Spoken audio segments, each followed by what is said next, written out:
අයිබෝවන් ඔයාලා හැමෝටම අද අපි බලමු බාත්රූම් එකක වෝටර්ප්‍රූෆින් එකක් නිවැරදිව කරගන්නේ කොහොමද කියලා. මුලින්ම වෝටර්ප්‍රූෆින් ඒරියා එක පිරිසිදු කරගන්න. එයා බ්ලෝවර් එකකින් හරි ජලයෙන් සෝදා ගන්න පුළුවන්.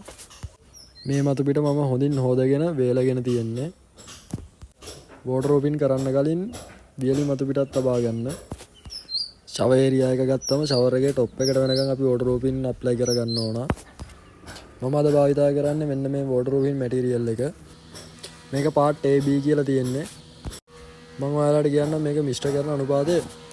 මේ net එක පාවිච්චි කරනවා අපි වෝටර්ප්‍රූෆින් edge එකට.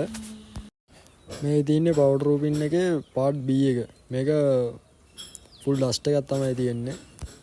මේ පාර්ට් B එක මම දාගන්නවා වෙනම බකට් එකකට. ඒක අපි මිශ්‍ර කරගන්න තමයි දාගන්නේ. අපි හැමතිස්සෙම විනාඩි 20කට අපිට ගා ගන්න පුළුවන් තරම තමයි මිශ්‍ර කරගන්න ඕන. පස්සේ මම පාර්ට් A කෙමිකල් දියර එක ඇඩ් කරගන්නවා. මේකේ මික්සින් රේෂියෝ එක 1:1 එකට එක තමයි අනාගන්නේ. ඩස්ට් එක 150ක් දානවා නම් දියර එකත් 150ක් දාගන්න ඕන. දාගෙන අපි මික්සින් මැෂින් එකකින් හොඳට කවලම් කරගන්න ඕන විනාඩි 4ක් පමණ. මික්සින් කරලා ඉවර වුණාට පස්සේ මේකේ කැට ගතිය යන්න ඕන. සමහර වෙලාවට කැට හිටිනවා. කැට තිබ්බොත් වෝටර්ප්‍රූෆින් එක ලීක් වෙන්න පුළුවන්. විනාඩි 4ක් පමණ හොඳින් මිශ්‍ර කරගන්න. දැන් මම ඔයාලට කියා දෙන්න යන්නේ බිත්තියයි පොළොවයි සම්බන්ධ වෙන edge එකට වෝටර්ප්‍රූෆින් එක ඇප්ලයි කරගන්නේ කොහොමද කියලා. මුලින්ම මම බිත්තියේ යට කොටසට අඟල් 6ක් පමණ වෝටර්ප්‍රූෆින් මිශ්‍රණය ගා ගන්නවා. පස්සේ අපේ net එක ඒක වේලෙන්න කලින් අලවා ගන්න. මේ ගා ගන්න ලේයර් එක අපි ප්ලස් ලේයර් එක විදියට ගා ගන්න. මේක එකම සයිඩ් එකකට ගා ගන්න. අපි තිරස්ව ගා ගන්නවා නම් තිරස්වම තමයි ගාන්නේ. net එක මම ඇප්ලයි කරන්නේ සිංගල් ලේයර්. අඟල් 12ක් පළල පටි විදියට කපාගෙන තින්නේ. අඟල් 6ක් පොළවටත් අනිත් අඟල් 6 බිත්තියට සම්බන්ධ වන ආකාරයට තියාගන්න.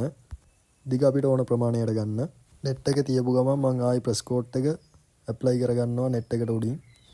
මේක අපි කරන්නේ බිත්තියත් පොළවත් අතර තියෙන edge එක ට්‍රැක් වෙන්න පුළුවන්. ට්‍රැක් වෙලා වතුර ලීක් එකක් එන්න පුළුවන්. අපි මේ දෙක බොන්ඩ් කරගන්න තමයි මෙහෙම net එකක් දාලා ඇටච් කරගන්නේ. වෝටර්ප්‍රූෆින් වෙන කපරාරු ලේයර් එක පොළොවට සම්බන්ධ වෙන තැන රවුන්ඩ් කරලා හදා ගන්නවා නම් හොඳයි. අපි net එක ජොයින් කරගද්දී අඟල් දෙකක් ලැප් වෙන විදියට තමයි ජොයින් කරගන්න ඕන. ජොයින්ට් එක හරියටම කරගන්න. නැත්නම් වතුර ලීක් වෙන්න පුළුවන්. මේකට වෝටර්ප්‍රූෆින් මික්සින් එක හොඳින් ගා ගන්න. බිත්තිය කොටසටත් එලෙසමයි. බාත්රූම් එකේ තියෙන බිත්තිය edge එක වටේටම කරගන්න ඕන. ෆයිබර් net එක ඇටච් වුණාට පස්සේ හොඳට සීල් වෙනවා පොළොව සහ බිත්තිය. ජලය කාන්දු වෙනවා වළක්ව ගන්න පුළුවන් අපිට. ඒක නිසා ගොඩාක් සැලකිලිමත්ව අපි මේ දේ කරගන්න ඕන.